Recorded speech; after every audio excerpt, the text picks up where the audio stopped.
In this video, we're going to be talking about square roots and the impact of having a positive or negative number to square root.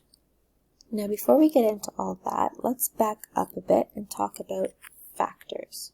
Now, when I'm talking about factors, this is not a review for you, or if this is something you feel like you need some extra relearning on, please make a note of this in your math journal. If, when I'm talking about factors, you're like, yep, I remember this makes total sense, you don't need to write this part down. So factors are the numbers that multiply together to make a product. For example, if we have a product of 10, the factors are 5 and 2, because 5 times 2 equals 10. Or they could also be 1 and 10. This is 1 times 10 equals 10. And the number 9, the factors are 3, and that's it. It's 3 times 3, we don't need to write it twice, 3 is a factor. Also, 1 and 9, just like every other number. So if I was listing the factors of a number, I'm listing all of the numbers that can be multiplied together to make that number. So I have 1 and 20, 2 and 10, and 4 and 5. I think that's it. Now I know I've gotten to the end of my factor list because then I would just start repeating factors. I'd have 5 and 4, which I already listed, 10 and 2, which I already listed, and 20 and 1, which I already listed. So I don't need to include repeated sets of numbers here. So how does this relate to square roots? Well, first let's talk about what it means to be a square. A square has 4 equal sides. If you're calculating the area of a square, it would be the length times the length, or it would be length squared. If we have a rectangle, we've got different lengths, and the area would be length times width, 2 different numbers. When they're 2 of the same numbers, call it a square. So when we're talking about square roots, what we're talking about is finding out what those 2 numbers are. What is that same number? So let's take our example of 9 before.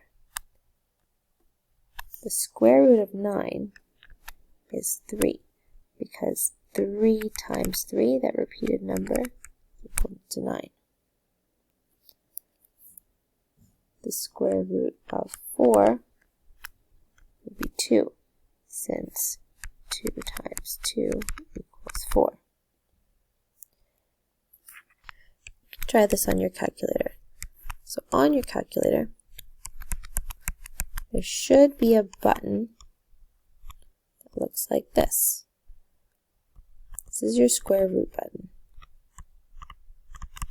Now, depending how your calculator works, you might push this button and then whatever number, or it could be reversed. Kind of have to play around with your calculator and find out how it works. My calculator, you push square root and then whatever number you're trying to root. So if I was pushing square root 9 equals, I would get 3. So try a couple numbers in your calculator now. Now you might notice when you do the square root of 2 that you don't get just one easy, rational, non-decimal number like you do with 9 or 4. You actually get this long number here, this crazy long decimal that goes on forever. That just means that this number times itself is equal to 2. So the square root of 2 would be this number here. So whenever we're doing square roots, we're trying to find 2 numbers that when multiplied together equal the number under the root sign. So let's write that down. The root is the factor that when multiplied by itself gives us the number under the square root. For example,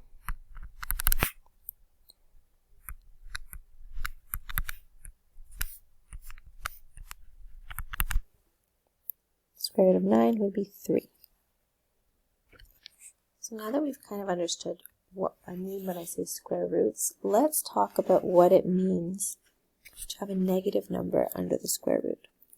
Let's go use our example of 9. This time, instead of having a positive 9 under the square root, we're going to have a negative 9 under the square root. So that means our root is going to be two numbers that when multiplied together give you negative 9. Now these two numbers have to be the same for it to be a square root. So I want you to pause the video here and try to figure out what those numbers might be. So you might have guessed those numbers have to be 3 and 3, but how do we account for this negative sign? If you use your calculator and you put in negative 3 times negative 3, you're going to get positive 9. So that cannot work for the square roots. Now remember, when you're putting negative numbers into your calculator, you're not using the subtraction sign. You're going to use the negative sign, which looks something like this or like this. We want to make sure it's a negative 3 and not subtract 3. Those are different things when we're talking to our calculator. So if two negatives multiplied together make a positive, what do we have to do to account for this negative sign? Two positives equal a positive. Two negatives equal a positive. So when we have the square root of a negative number, we actually just need one negative. Try that in your calculator. Negative 3 times positive 3. You should get negative 9.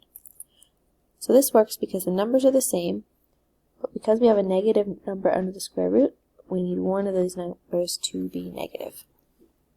So this is how you would communicate that. You'd have a negative 9, the square root is equal to positive and negative 3. Or